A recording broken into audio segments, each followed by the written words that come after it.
Hello everyone, this is Medha and welcome back to my new video. আশা করছি তোমরা সকলে ভালো আছো।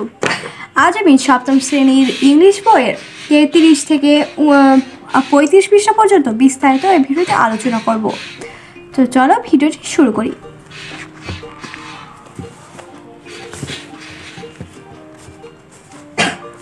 তো আগে আমরা এটা নিয়ে আগের ভিডিওতে আলোচনা করেছিলাম। আজ আমরা 4.4 থেকে শুরু করব। 4.4 এ বলা হয়েছে ask and answer the following questions in pair, then share your answers with the whole class. জোড়ায় ভাগ হয়ে একে অপরকে নিজের প্রশ্নগুলো জিজ্ঞাসা করো এবং উত্তর দাও, তারপর তোমার উত্তর ক্লাসে তুলে ধরো। তো এখানে 5টা প্রশ্ন দেওয়া আছে, এই 5টা প্রশ্নের উত্তর আমরা এখন দেখব। তার আগে প্রথম প্রশ্নটা পড়ে নিই। Who is the biggest creature in the pond? A number answer, the frog is the biggest creature in the pond. What did the frog do to be as big as the ox? The frog took a deep breath and blew himself up until he burst. How do you describe the frog? The frog was arrogant. Arsental was born of himself, but he had no idea about what he could do himself. Whom do you think is bigger, the frog or the ox? Of course, the ox. The ox is bigger than the frog. What have you learned from the story? I have learned from the story that arrogance is downfall. এরপর বলা হয়েছে in pairs বা group identify the adjectives from the story and write who বা what the adjectives describe. On is done for you. দল বা জোড়ায় ভাগ হয়ে গল্পটি থেকে অ্যাডজেক্টিভগুলো শনাক্ত করো এবং অ্যাডজেক্টিভগুলো কি বা কাকে বর্ণনা করছে তা লেখো। বোঝার সুবিধার্থে একটি অ্যাডজেক্টিভ সম্পর্কে লিখে দেওয়া হয়েছে। অ্যাডজেক্টিভ হু বা হোয়াট দে ডিসক্রাইব। এখানে 7টা অ্যাডজেক্টিভ লিখতে হবে এবং কি ডিসক্রাইব করছে সেটা আমাদের লিখতে হবে। তো চলো এর অ্যান্সারটি দেখে নিই।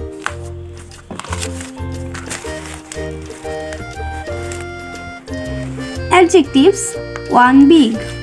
Describe the size of the frog. 2. Huge. Describe the size of the ox. 3. Furious. Describes the anger level of the frog.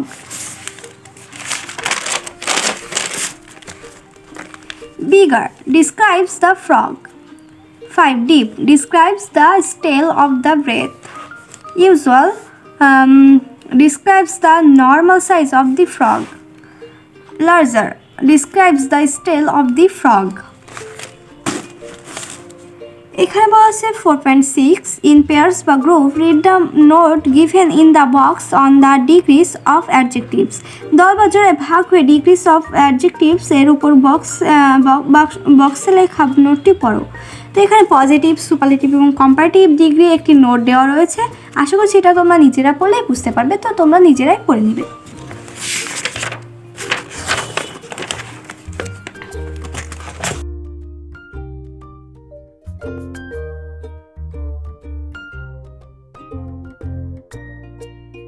বা groups then identify the forms of the underlined adjectives and their purposes.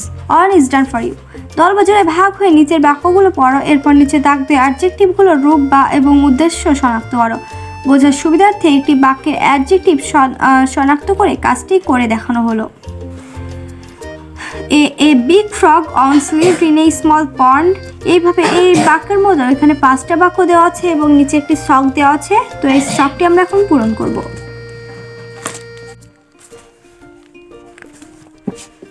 Second sentence, degree of adjectives purpose. Sentence: a big frog once lived in a small pond. Positive degree. To tell the size of a frog, here it does not show any comparison. তো এটা দেওয়াই ছিল, এরপর থেকে আমি পড়ছি। No one anywhere is bigger than I am. এটা হচ্ছে comparative degree। এখানে বলা হচ্ছে to compare the size of the frog with another animal that lives in a small pond. Then বলা হচ্ছে the frog decided he must also be the biggest thing in the world. এটা হচ্ছে superlative degree to compare the size of the frog with every creature in the world.